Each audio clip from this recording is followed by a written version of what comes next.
అసలు ఏం జరుగుతుంది భారతదేశంలో అనేది మీకు ఇమాజినేషన్ ఉందా ఫ్రెండ్స్? ఏం జరుగుతుంది అనేది మీకు ఏమైనా ఇమాజినేషన్ ఉందా అని అంటున్నాను. లవ్ జిహాద్ అనేది ఒక పొలిటికలీ చార్జ్డ్ వర్డ్ అయిపోయింది నిజంగా చెప్పాలంటే.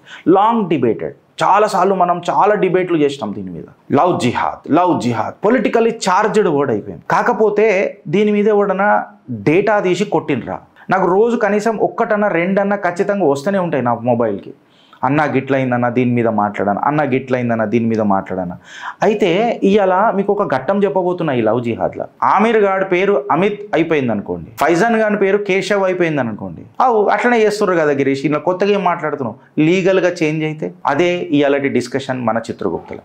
ఆమీర్ గాడు అమిత్ అయితే, ఫైజాన్ గాడు కేశవ్ అయితే, అది కూడా లీగల్గా వాడు పేర్లు మార్చుకుంటే మన హిందూ జైన్ కమ్యూనిటీలకు ఎంటర్ అవుతున్నారు, మహేశ్వరిలలో ఎంటర్ అవుతున్నారు, అగర్వాల్స్లలో ఎంటర్ అవుతున్నారు. ఇన్ఫ్యాక్ట్ చెప్పాలనంటే పేరు మార్పిడి తర్వాత ఆధార్ కార్డులు కూడా మారిపోతున్నాయి. అప్పుడు వాడికి ఇక ఎక్కడ ఎగ్జిట్ పాయింట్ ఉంటుంది ఫ్రెండ్స్? ఇక ఆడికి ఎంట్రీ ఉంటుంది తప్ప.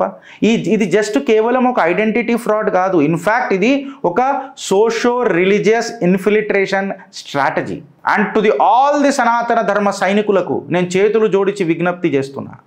సనాతన ధర్మ సైనికులకు అనంటే లా ప్రాక్టీస్ చేసే లా నిపుణులకు నేను పాదాభివందనం చేసి అడుగుతున్నా. ఈ identity fraud and this socio religious infiltration strategy, ఈ చొరబాటు మన హిందూ సంఘాలలో ఏదైతే చేయనిక చేస్తున్నారు చూడు స్ట్రాటజీని, దీన్ని మనం ఎట్లా ఎదుర్కొందాం అని చెప్తున్నా. ఆమీర్ అలీ గాడు అమిత్ మహేశ్వరి అయిపోతాడు కేవలం 10 రూపాయలు ఖర్చు పెట్టి. ఎస్, మీరు వింటుంది కరెక్ట్. ఆమీర్ అలీ గాడు కేవలం 10 రూపాయలు ఖర్చు పెట్టి వాడు ఏమైపోతున్నాడు? అమిత్ మహేశ్వరి అయిపోతున్నాడు. వాడికి సర్టిఫికేట్ కూడా వస్తున్నది ఫ్రెండ్స్.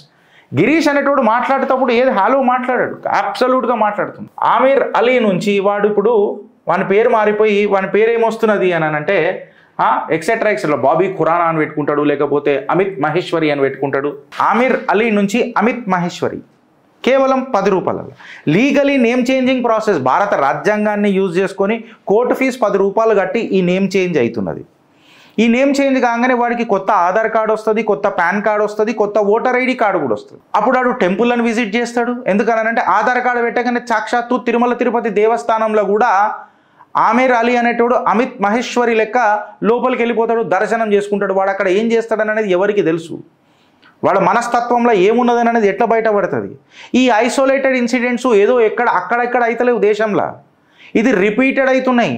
ఎస్పెషలీ మన హైదరాబాద్, నిజామాబాద్ అండ్ వరంగల్లో ఇదే పేర్లతోని వీళ్ళు మ్యాట్రిమోనియల్ వెబ్సైట్లలో కూడా పేర్లు పెట్టుకుంటున్నారు, మ్యాట్రిమోనియల్ ఈవెంట్స్లలో కూడా వస్తున్నారు, కమ్యూనిటీ ఫంక్షన్స్ కూడా వీళ్ళే చేస్తున్నారు.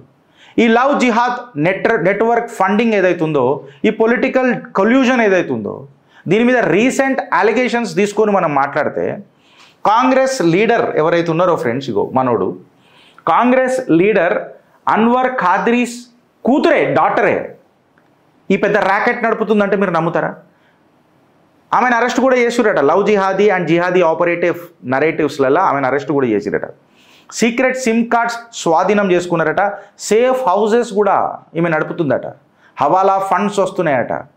అది వేరే విషయం. అన్వర్ ఖాద్రీ గాడు పరారీలు ఉన్నాడు. పొలిటికల్ షీల్డ్స్ అందరూ వాడిని కాపాడడానికి ప్రయత్నం చేస్తున్నారు.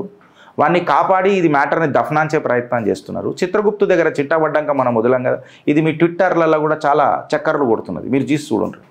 మల్టిపుల్ ఫేక్ ఆధార్ ఎన్రోల్మెంట్స్ వీళ్ళు చేయిస్తున్నారు. ఎస్పెషలీ హైదరాబాద్ ఇంకా ఓల్డ్ సిటీలా డైరెక్ట్ నేషనల్ ఇన్వెస్టిగేషన్ ఏజెన్సీస్లా స్క్రూటినీలో నడుస్తున్నది ఫ్రెండ్స్. ఇదంతా హిందూ ఐడెంటిటీ లాగా చలామణి అయ్యి ఇలా జిహాదీ ఆపరేటివ్లు నడుపుతున్నారు. కోర్టు ఫీజు 10 రూపాయలు కట్టి లీగల్గా. ఈ లవ్ జిహాద్కి ఎట్లా పైసలు ఇస్తున్నామో మనం అంతా చూస్తూనే ఉన్నాము. ఇప్పుడు ఇది కేవలం కన్వర్జన్ కాదు ఫ్రెండ్స్, ఇది ఒక డెమోగ్రాఫిక్ వార్. అంటే గిరీష్ ఏ రకంగా మాట్లాడుతున్నావు డెమోగ్రఫిక్ వార్ అని అంటే, ఫర్ ఎగ్జాంపుల్ ఆమీర్ అలీ అనేటోడు అమిత్ మహేశ్వరి లేక ఓట్ ఐడి చేంజ్ చేసుకున్నాడు, కరెక్ట్? అప్పుడు నేనేం చేస్తానంటే, ఇప్పుడు ఫర్ ఎగ్జాంపుల్ నాకు ఒక కొత్త ఆధార్ కార్డు వచ్చింది. నా కొత్త ఆధార్ కార్డు ఫర్ ఎగ్జాంపుల్ నా పేరు గిరీష్ దారాముని అబ్బా. నా ఓటర్ ఐడి హైదరాబాద్లో ఉన్నది, హైదరాబాద్ పార్లమెంట్లో నా ఓటర్ ఐడి ఉన్నది. అయితే నేనేం చేసిన, గిరీష్ దారాముని నుంచి నేను ఫైజర్ లేకపోతే నూర్ ఖాన్ అని చెప్పి చేంజ్ చేసుకున్నాను. అప్పుడు నా ఆధార్ కార్డు, నా ఓటర్ ఐడి ఇవన్నీ చేంజ్ అవుతాయి, పేరు మార్పుడు అయింది కాబట్టి. బికాస్ లీగలీ కోర్ట్ ఫీజు కట్టి నేను చేంజ్ చేసుకున్నాను. నేను వేరే దగ్గరికి పోయి ఫైజాన్ దగ్గర పేరు అక్కడ ఓటేస్తా, ఇక్కడ గిరీష్ దారమోని లెక్క ఓటేస్తా. మళ్ళీ ఈ చేంజ్ ఆఫ్ నేమ్ని ఆధార్కి లింక్ చేసేటట్టు ఏదన్నా సినర్జికల్ ప్లాట్ఫామ్ ఉన్నదా అంటే కోర్ట్ ఇది నేమ్ చేంజ్ అయింది, ఇగో నేమ్ చేంజ్ అయినాకో అఫిడవిట్లో గిట్లుండే, ఇగో దీనికి కోర్టు నుంచి వచ్చింది, మళ్ళీ కోర్టుకి ఆధార్కి ఈ నేమ్ చేంజెస్కి లింకింగ్ నెట్వర్క్ ఏదన్నా ఉన్నదా? లేదుగా.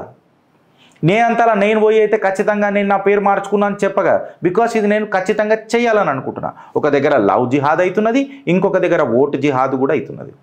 సో ఈ డెమోగ్రఫిక్ వార్లా మనం కొట్లాడుతూ ఉంటే కొన్ని పార్టీలు ఈ special investigation intensive review SIR అనేది అయితే మన ఎలక్షన్ కమిషన్ ముంగడికి తీసుకొచ్చింది చూడు, పల్లెత్తు మాట మాట్లాడతలేరబ్బా. దాని మీద లొల్లి చేస్తున్నారు. బెంగాల్లో మమతా బెనర్జీ ఆల్రెడీ షురూ చేసింది. ఒక్కొక్క అంశం చిత్రగుప్తు డీకోడ్ చేసేది భారత పక్షాన ఉందా లేదా ఫ్రెండ్స్? మీ కమెంట్ రూపంలో చెప్పురు జర. పొద్దుగాల లేచి మేము ఏదో టైంపాస్కి మాట్లాడతలేదు ఫ్రెండ్స్ చిత్రగుప్తులో. నా ఫ్యూచర్ ఏ రకంగా పోతుంది అని చెప్తున్నా. సో ఇది కేవలం కన్వర్జన్ ర్యాకెట్ కాదు బ్రదర్, ఇది కేవలం ఒక లవ్ జిహాద్ కాదు బ్రదర్, నీ మీద జరుగుతున్న ఒక డెమోగ్రాఫిక్ వార్. దీనికి మొత్తము పెట్రోడాలర్ నుంచి NGOలు సప్లై చేస్తాయి పైసలంతా, గల్ఫ్ కంట్రీస్ నుంచి. తబ్లీగీ జమాత్తులు ఇన్వాల్వ్ అవుతాయి, సిమీ సింపథైజర్లు వస్తారు, వాళ్ళని కాపాడే ప్రయత్నాలు చేస్తారు. పొలిటికల్ ప్రొటెక్టర్స్, అరే చెప్పిన కదా ఇప్పటిదాకా Akhilesh Yadav etcetera.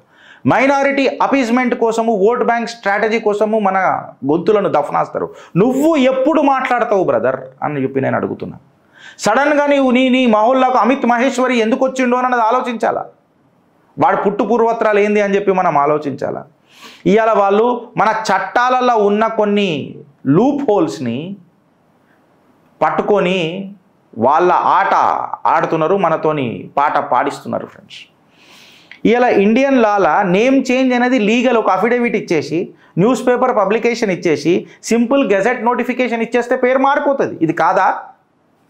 No background check, దానికి బ్యాక్గ్రౌండ్ చెక్ ఏం అవసరం లేదు. నీ పేరు మారంగానే ఫ్రెష్ ఆధార్ కార్డు వచ్చేస్తుంది, నీకు పాన్ కార్డు వచ్చేస్తుంది.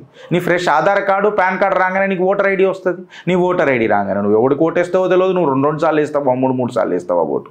పేరు ఎన్నిసార్లు మారుస్తున్నాడు ఇడు అని చెప్పేది కూడా దాని ఒక ట్రాక్ రికార్డ్ ఉందా అని అంటున్నా. మన marriage laws, special marriage act, religious verifications ఇవన్నీ మన దగ్గర ఉన్నాయా అని చెప్పి మాట్లాడుతున్నా. ఇవి జరగాలా వద్దా అని చెప్పి చెప్తున్నా. ఇది తెలంగాణలో ఏం ఇష్యూ ఉన్నది గిరీష్ అని చెప్పి మనం మాట్లాడితే, ఇవాళ హైదరాబాద్ కమ్యూనల్ ఫాల్ట్ లైన్స్ గిట్లా మనం తీసుకొని చూస్తే జిహాదీ ఆపరేటివ్లు చూస్తూనే ఉన్నాం కదా మనం, ఏడదాకా వచ్చిందో. ఇవాళ అన్వర్ ఖాద్రీ డాక్టర్ కూడా ఇన్వాల్వ్ అయి ఉన్నది పంచాయతీ కథలలో మొత్తంలో.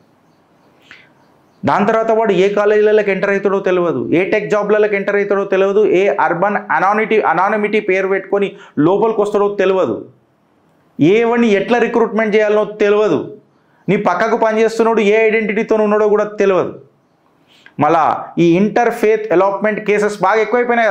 గాడొచ్చి ఈమెను లేపుకపోయిండు, ఈడొచ్చి ఈమెను లేపుకపోయిండు, ఈ కేసెస్ ఎక్కువైపోయినాయి. ఎస్పెషలీ కరీంనగర్, మహబూబ్ నగర్, హైదరాబాద్, నిజామాబాద్ ఇక్కడ ఎక్కువ కేసులు ఉన్నాయి లవ్ జిహాద్. ఇదొక ఫ్యాషన్ అయిపోయింది friends. Casteless marriage trend, inter caste marriage, inter religious marriages ఇదొక ఫేత్ అయిపోయినాయి. నిజంగా చెప్పాలంటే ఒక మోడర్న్ యాక్సెప్టెన్స్ అయిపోయింది. I'm not saying it is bad, నేను ఎప్పుడు కూడా ఇది బ్యాడ్ అని చెప్పి మాట్లాడతలేదు. బట్ ముంగటికి 3 తరాలు వెనకటికి 7 జన్మలు ఆలోచించిపోవాలి కదా అని చెప్పి చెప్తున్నా.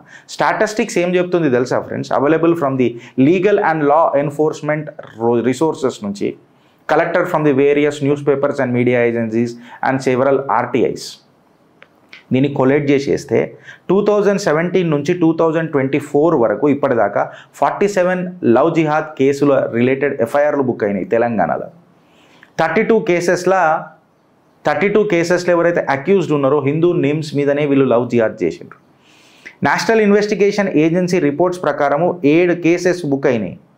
ఏందనంటే ఈ మహిళలను లవ్ జిహాద్ కేసులలో ట్రాప్ చేసి కాశ్మీర్ అండ్ కేరళకు వీళ్ళని డిపోర్ట్ చేసిండ్రు, వీళ్ళని పయనం చేసిండ్రు అని. ఇది అబ్సల్యూట్గా వాళ్ళ పెళ్ళిళ్ళు అయిన తర్వాత ఫోర్స్డ్ కన్వర్జను, మెంటల్ రీప్రోగ్రామింగ్ చేసిండ్రు. అంటే వాళ్ళకు వాళ్ళ బ్రెయిన్ని రీవాష్ చేసిండ్రు, కంప్లీట్గా బ్రెయిన్ వాష్ చేసిండ్రు. ఇది నేను మాట్లాడతలేను, నేషనల్ ఇన్వెస్టిగేషన్ ఏజెన్సీల 7 కేసులలో వాళ్ళే చెప్పిండ్రు. దీన్ని ఎవరన్నా కాదంటారా అని నేను అడుగుతున్నా. 4 గర్ల్స్ ఫ్రమ్ హైదరాబాద్, 4 మహిళలు హైదరాబాద్ నుంచి సిరియా టర్కీ బార్డర్ దగ్గర దొరికినరు మనకు 2023లో. రాడికలైజ్డ్ అయిపోయినరు వాళ్ళ హస్బెండ్స్ నుంచి, రాడికలైజ్డ్ అయిపోయారు. ఇక వీళ్ళని సాక్షాత్తు ఆ పరమేశ్వరుడు దిగొచ్చినా కాపాడగలుగుతాడా అని చెప్తున్నాను. ఫ్యూచర్ జిహాద్ మీద కూడా మనం కన్నేసి పెట్టాలి ఫ్రెండ్స్. ఎట్లా అనంటే ఆన్లైన్ గ్రూమింగ్ ఉంటుంది. ఇప్పుడు హిందూ నువ్వు పెళ్లి చేసుకుందామని పోతావు, ఆడ అమిత్ మహేశ్వరియా లేకపోతే ఆమీర్ అలియా అనేది నీకు తెలుసా? తెలియకపోయి ఫేక్ బ్రాహ్మణ్ మార్వరీ ప్రొఫైల్స్ వస్తాయి ఇప్పుడు మీకు. వాడు ఎవడు యాక్చువల్గా అనేది మీకు తెలుస్తుందా? క్రిప్టో బేస్ హవాలా ఫండింగ్ జరుగుతూ ఉంటుంది, బికాస్ అంతా డార్క్ నెట్లో నడుస్తూ ఉంటుంది కదా. ఈ ఫ్యూచర్ జిహాద్కి నువ్వు రెడీ ఉన్నావా? ఇన్ఫ్యాక్ట్ చెప్పాలనంటే లవ్ జిహాద్ ఫోర్స్డ్ కన్వర్జన్ కాదురా అయ్యా, వూంబ్ జిహాద్కి వచ్చేసింది, కడుపు జిహాద్ అని అంటాం కదా. ఫస్ట్ మహిళలని ఎవరైతే ప్రేమించి కడుపు చేసేయాలి, క్విక్ ప్రెగ్నెన్సీస్, దాని తర్వాత వాళ్ళ బతుకులను ఇక హేళన చేసి పడేయాలి. ఈడి కాడికి వచ్చేసింది. ఏం చేయగలగాలంటే నేను సూచనలు చెప్తున్నా. 4 పెద్దలను కలిసి పెద్ద నిజంగా చెప్పాలనంటే థ్యాంక్స్, కొంతమంది నాకు పోలీస్ ఆఫీసర్స్ కూడా హెల్ప్ చేశారు, వాళ్ళకు నేను ఎంత ధన్యవాదం చెప్పినా చాలా తక్కువ. కొంతమంది నాకు న్యాయ నిపుణులు దీనికి ఈ చిట్టా తయారు చేయడానికే ఒక 4-5 రోజులలో నాకు చాలామంది హెల్ప్ చేసిండ్రు, వాళ్ళకు కూడా నేను ధన్యవాదాలు చెప్తా. అసలు గిరీష్ ఏం చేయాలనంటే మనం కమ్యూనిటీ రన్ కొన్ని బ్యూరోస్ పెట్టాలా. మ్యారేజ్ బ్యూరోనే కాకుండా actually community run verification bureaus పెట్టాలా. వెదర్ హిందూ బ్యూరోనా లేకపోతే కులాల పక్షాన బ్యూరోనా పెట్టాల్సిందే ఇప్పుడు. ఇక దీనికి మనకేమైనా ఉన్నదా అని అన్నారు. ఖచ్చితంగా నువ్వు పెళ్లి చేసుకునేటప్పుడు 4 జనరేషన్ ఫ్యామిలీ వెరిఫికేషన్ ఖచ్చితంగా ఉండాలా. నేను మీరు చెప్తున్నా, ఆధార్ కార్డు అది ఒక్కడిది కాదు, అలా అయ్యది, అలా తాతది, అలా ముత్తాతది, ఏడికేనొచ్చిండు, ఏమైండు, ఎట్లా ఈడికి పేరు సంక్రమించింది, ఏడికేనొచ్చిండు, ఈడు నిజంగా హిందువా లేకపోతే శంకర్ జాతోడా అని అనేది 4 జనరేషన్ ఫ్యామిలీ వెరిఫికేషన్కి దిగాల. దీనికి గవర్నమెంట్ కూడా మద్దతు తెలపాలని అన్నారు. State level matrimonial background check cell అనేది ఒకటి తయారు కావాలా. ఈగల్ అని పెట్టిండు కదా మన రేవంత్ అన్న, అట్లనే ఒక state level matrimonial background check cell అంటే ఫర్ ఎగ్జాంపుల్ నేను పెళ్లి చేసుకునేటప్పుడు నా పిల్లలను కానీ లేకపోతే నేను ఎవరైనా పెళ్లి చేసేటప్పుడు ఈ state level matrimonial background check cell నేను కంప్లైంట్ ఇచ్చేటట్టు ఉండాలా ఫార్ ఫాస్ట్ ట్రాక్ ట్రయల్స్ అని చెప్పి న్యాయ నిపుణులు మాట్లాడుతున్నారు. ఈ నేమ్ చేంజ్ లా ఉంటుంది కదా, దానికి ఐడెంటిటీ అండ్ బ్యాక్గ్రౌండ్ చెక్ అనేది ఖచ్చితంగా చెయ్యాలి. క్యాస్ట్ సర్టిఫికేట్లు తీసుకోవాలా వాడు. కేవలం వచ్చి ఒక గజెట్ నోటిఫికేషన్ ఒక అఫిడవిట్ ఇచ్చేసి నా నేమ్ చేంజ్ అయిపోవాలనంటే కాదు. అండ్ రిలీజియస్ ఐడెంటిటీ ఏంది, ఈ కులం నిజంగా ఈ మతంలో ఉన్నదా, ఆ మతంలో ఉంటే ఆ మతం సర్టిఫికేట్ ఏదైనా ఉన్నదా. ఇన్ఫ్యాక్ట్ ఇవాళ హిందూ బ్యూరో అనేది ఒకటి స్టార్ట్ కావాలి ఫ్రెండ్స్. ఇలా ఆధార్ కార్డులు తాతల ముత్తాతలే కనీసం 4 జనరేషన్లు అడగాల. కాగజ్ బతానా పడేగా, కాగజ్ బతానా పడేగా. ఈ లవ్ జిహాద్ అనేది ఇది no longer a love boss, it's a warfare in disguise my dear friends. It's a question whether you are vigil or not. It's a deception warfare funded by the petro funds from the Gulf countries. And I am surprised with the political silence targeting our daughters of Dharma. ఆది పరాశక్తి అని అన్నంరా, ఇవాళ ఆ ఆడబిడ్డలకే ఇంత అవమానమా, ఈ అరాచకమా? ఇది ఎట్లుంటుందని అంటే నేను పోరలకు చెప్తున్నా, ఇవాళటి పోరలకు love is cool, I know that. Affairs are still cool. మీరు అనుకుంటారు కదా అట్లా, love is cool, affairs are still cool. బాదరబందులు ఉండయిగా, చూపుల ప్రేమ ఉండొచ్చు, కానీ పాస్పోర్ట్లో ఏ మతం ఉందని తొంగి చూడు. చూపుల్లో ప్రేమ ఉంటుంది brother, love at first sight ఉంటుంది, బట్ పాస్పోర్ట్లా ఏ మతం ఉన్నదో కూడా చూడు. And love at first sight, నిన్ను నీ తల్లి ఎత్తుకొని చూస్తున్న ఆ సైట్, అది love at first sight brother. దాని మీద ఫస్ట్ చూడు. ప్రభుత్వాన్ని మేమేం రిక్వెస్ట్ చేస్తున్నాం అనంటే, చిట్టా ఇప్పితే చిత్రగుప్తుల plan do check act complete గిప్తాం ఫ్రెండ్స్. మేము అడగోలు గిప్పాం. ప్రభుత్వాన్ని మేమేం రిక్వెస్ట్ చేస్తున్నాం అనంటే, ఈ లవ్ జిహాద్కి సంబంధించి ఈ నేమ్ చేంజెస్ ప్రాసెస్ని జర రెగ్యులేట్ చేయండి రేవంత్ అన్న. అంటే రెగ్యులేట్ ఎట్లా అంటే మ్యాండేటరీ పాలసీ పెట్టాలా. ఎట్లా అంటే వీటి రిలీజియస్ వెరిఫికేషన్ ఏంది అని అనేది ఒకటి ఉండాలి. వన్ ఐడెంటిటీ డిక్లరేషన్ కార్డర్ ఒకటి ఉండాలి. Gazette must show old and new name religion. గెజెట్లా అని పాత పేరు కొత్త పేరు నేను ఎప్పుడైనా వెరిఫై చేయాలని అన్నప్పుడు ఏ పేరు నుంచి ఏ పేరు మారింది, అసలు పేరు మార్పిడి జరిగిందా అని అంటే జరిగింది అని అన్నప్పుడు పాత పేరు ఏముండే కొత్త పేరు ఏమొచ్చింది అని అనేది క్లియర్ కట్గా ఉండాలి. ఇన్ఫ్యాక్ట్ ఆధార్ కార్డులలో కూడా old name and new name అనేది రావాలా వద్దా, ఇది మేము కోరుతున్నాం. గెజెట్ పబ్లికేషన్స్లల్లో rules registration births and deaths act 1969 ఇందులో కూడా మనం దీన్ని ఇన్కార్పొరేట్ చేయాలి. దీన్ని ఎవడన్నా మిస్యూజ్ చేస్తే, నేమ్ చేంజ్ చేసి ఏమైనా డిసిప్షన్ చేస్తే వాడికి నాన్ బెయిలబుల్ క్రిమినల్ సెక్షన్స్ పడాలా. ఒప్పుకుంటారా లేదా ఫ్రెండ్స్? మీ కామెంట్ రూపంలో చెప్పుంటారు. దాని తర్వాత ఆధార్ ఇంకా పాన్ కార్డ్ అప్డేట్ రూల్స్ ఏవైతే ఉంటాయో చూడు అవి చాలా స్ట్రిక్ట్గా చేయాలా. ఇది కేంద్ర ప్రభుత్వం పరిధిలోకి వస్తుందా, రాష్ట్ర ప్రభుత్వం పరిధిలోకి వస్తుందా, బరాల్ ప్రభుత్వాల పరిధికి వస్తుంది. సో నేను రిక్వెస్ట్ చేస్తున్నా, నేనేమంటా అంటే నేమ్ చెక్ చెయ్యాలా. చేంజ్ విత్ అఫిడవిట్స్లో నుంచి అది కంప్లీట్గా ఉండాలా. సడన్ చేంజెస్ ఎందుకు చేంజ్ అయింది అని అనేది ఆధార్లా ఆ డేటా అనేది రావాలా. ఇది ఖచ్చితంగా మ్యారేజ్ చేసుకునేటప్పుడు, ఎస్పెషలీ అరేంజ్డ్ మ్యారేజ్ చేసుకునేటప్పుడు ఒక లోకల్ అథారిటీ అంటే రిజిస్టర్ మ్యారేజ్ చేసుకుంటాడు కదా, ఖచ్చితంగా ఈ నేమ్ చేంజ్ అయినట్టు అక్కడ రిఫ్లెక్ట్ కావాలా. ఈ ఆధార్ కార్డుకి అది రిఫ్లెక్ట్ అయ్యేటట్టు ఒక ఆర్టిఫిషియల్ ఇంటెలిజెన్స్ ప్రోగ్రామింగ్ కావాలా. అప్పుడు ఖచ్చితంగా వాడిగా తప్పించుకోడిగా. రిజిస్టార్ ఇది సంతకం చేసేటప్పుడు ఈ మ్యారేజ్ని అథెంటిసిటీ అంటే లీగల్ ప్రొవిజన్ ఇచ్చినప్పుడు ఖచ్చితంగా అడుగుతాడు, నీకు తెలుసా అమ్మా మళ్ళీ ఈ పేరు నుంచి ఈ పేరే మారిండు అని. మన బిడ్డలు భద్రంగా ఉంటారు. ఆధార్ ఎన్రోల్మెంట్ అప్పుడు రెగ్యులేషన్స్ ఏవైతే ఉంటాయో ఇక ఇందులో చేంజెస్ కావాలా. ఈ ఫేక్ హిందూ ఐడెంటిటీ ఏదైతే ఆధార్ ఇంకా పాన్ కార్డులను చూసి చేస్తున్నారు చూడు గడ్డపార దిగాల. రాష్ట్ర ప్రభుత్వాలను కేంద్ర ప్రభుత్వాలను వాటెవర్ ఇట్ ఈస్. నేనేమంటా అంటే ఈ స్పెషల్ మ్యారేజ్ యాక్ట్ SMA 1954 ఏది ఉంటుంది చూడు దాన్ని కూడా కొంచెం జర సవరణలు తీసుకురావాలని చెప్తున్నారు నిపుణులు. ఏమంటున్నారంటే make religious disclosure as an oath mandatory to introduce 2 generation family affidavit. ఇప్పుడు ఫర్ ఎగ్జాంపుల్ నేను పెళ్లి చేసుకుంటున్నా అంటే ఈ మ్యారేజ్ యాక్ట్లల్లో ఖచ్చితంగా 2 జనరేషన్ల అఫిడవిట్లు సబ్మిట్ చేయాలా. మా నాన్న హిందూ, మా తాత హిందూ, నేను హిందూ, ఇగో ఫలానా మా నాన్న ఆధార్ కార్డు.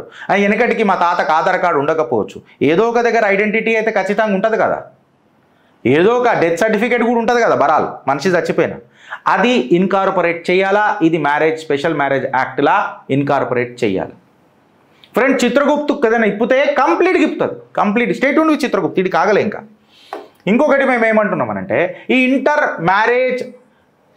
ఇంటర్ఫేత్ మ్యారేజ్ ఏదైతే ఉంటుందో దాన్ని ఒక స్క్రీనింగ్ సెల్ పెట్టాలా. ఇన్ కేస్ ఏదైనా తల్లిదండ్రులు పోయి పెట్టిరంటే ఓకే, నేనేమంటున్నా వాళ్ళకి 18 years అబోవ్ వచ్చేసింది అని అంటే ఇక వాళ్ళు రెక్కలు వేసుకొని లవ్ ఎట్ ఫస్ట్ సైట్లో దుంకుతారు కదా, ఎగిరిపోతే ఎంత బాగుంటుంది. అగ్రీడ్ కాదని అంటలేము. కాకపోతే రిజిస్ట్రేషన్ మ్యారేజ్ దగ్గర పోతున్నప్పుడు ఇంటర్ఫేత్ మ్యారేజ్ స్క్రీనింగ్ సెల్ అని పక్కకే ఉండాలా. అది కాశ్మీర్లో ఉండేది కన్యాకుమారిలో ఉందనుకో ఆడికే నీటికి పోయే లోపల టల్ల అంటుంది ఏదో ఒకటి. నేనేమంటున్నా అంటే దానికి సంబంధించిన సంస్థ అక్కడనే ఉండాలి పక్కకు. అప్పుడు ఇంటర్ఫేత్ సెల్ అనేది ఒకటి డిస్కస్ చేస్తుంది. అమ్మ మళ్ళీ నువ్వు ఇష్టపడే చేసుకున్నావా, ఇష్టపడే ఇగో చూడమ్మా మళ్ళీ ఈయన పేరు ఈడ మారింది, ఈడి కథ ఈడ మారింది, ఈ అఫిడవిట్ పెట్టుకొని వచ్చిండు, వెనకటికి ఇగో ఈయన పేరు ఇది ఉండే ఇది నీకు తెలుసా. అసలైన సిసలైన ఆట మొదలవుతుంది ఫ్రెండ్స్, అసలైన సిసలైన ఆట మొదలవుతుంది. దాని తర్వాత యాంటీ డిసెప్టివ్ కన్వర్జన్ లా, లవ్ జిహాద్ లా అనేది ఖచ్చితంగా తేవాలా. అయితే ఏమైంది, మతతత్వ పెళ్ళిళ్ళు చేసుకుంటే మన తప్ప? కూల్ ఉండాలి, కూల్. నీకు కూల్ ఉండొచ్చు, టండా కూల్ నవరత్న ఆయిల్ పెట్టుకొని. మేము నవరత్న పెట్టుకోము, మేము ఇప్పటికి అదే కొబ్బరి నూనె పెట్టుకుంటాం. అర్థమైందా? పెట్టుకోము రా భయ్, 2 మా బ్రాండే ఉండొచ్చు, నేను కాదంటలే, మేము అలవాటు పడ్డాం దీనికే. ఖచ్చితంగా స్టేట్ గవర్నమెంట్ లీగల్ నాకు తెలియదు అని చెప్పి ఆ ఇంటర్ఫేత్ సెల్ ఆ పిల్లకి ఇట్లా మాట్లాడినా లేకపోతే ఆ పోరాడు మాట్లాడినా ఖతం కేసు ఆడనే రిజిస్టర్ కావాలి. And it should be taken as a virtue of a legal footage recorded at interfaith cell marriage cell దగ్గర తీసుకోవాలా. రోహిత్ వేముల యాక్ట్లో ఇంత చేసినప్పుడు మళ్ళీ ఈడ కూడా చేయాలి కదా, మా ఆడబిడ్డలను కాపాడడానికి ఖచ్చితంగా చేయాలి కదా. ఏం రాహుల్ గాంధీ గారు చేస్తారు కదా, నేను అనుకుంటున్నా మీరు చేస్తారని. Public legal awareness and counselling అనేది మొదలు కావాలా. ఈ ఎంత మాట్లాడినా love at first sight, love at first sight, love at first sight అనగానే ఇట్లా చూడంగానే జిల్మని నరాలు కదులుతాయి చూడు, కామవాంఛ అంట నేను. అది లవ్ ఎట్ ఫస్ట్ సైట్ ఏమి ఉండదు. ఫస్ట్ టైం మీ అమ్మ మీ అయ్యని నువ్వు చూసినప్పుడు ఆ కలిగే మధురానుభూతి ఉంటుంది చూడు నీ గుండెలా అని నవ్వుకుంటూ వస్తాడు చూడు పోరాడు, ఓ పోరి అలా తల్లిదండ్రుల దగ్గరికి. That is called the love at first sight. అమ్మ పేగుబంధం తర్వాత ఆ రక్తపు ముద్దంలని ఇట్లా ఎత్తుకొని చూస్తుంది చూడు, ఇగో నీ కూతురు, ఇగో నీ బిడ్డ, నీ కొడుకు అని చూపిస్తుంది చూడు, అదిరా లవ్ ఎట్ ఫస్ట్ సైట్ అంటే, ఫాల్తుగా. ఫ్రెండ్స్, అయినంత మట్టుకు మ్యాక్సిమంగా అన్నీ కవర్ చేసినాం. లవ్ జిహాద్ ఎట్లా మొదలైంది, ఏం కథ అయింది, ఎట్లా అవుతుంది, ఇది కన్వర్జన, డెమోగ్రఫిక్ వారా, ఇది ఓట్లు ఎట్లా వాడుతున్నారు, ఆడబిడ్డల జీవితాలతో ఎట్లా మాట్లాడుతున్నారు, దాని తర్వాత గవర్నమెంట్ కూడా ఏం చేయాలా అని చెప్పి సూచనలు కూడా ఇచ్చినాం. న్యాయ నిపుణులకు పాదాభివందనం చేసి అడుగుతున్న ఫ్రెండ్స్, దీన్ని జర ముంగటికి తీసుకోవండి.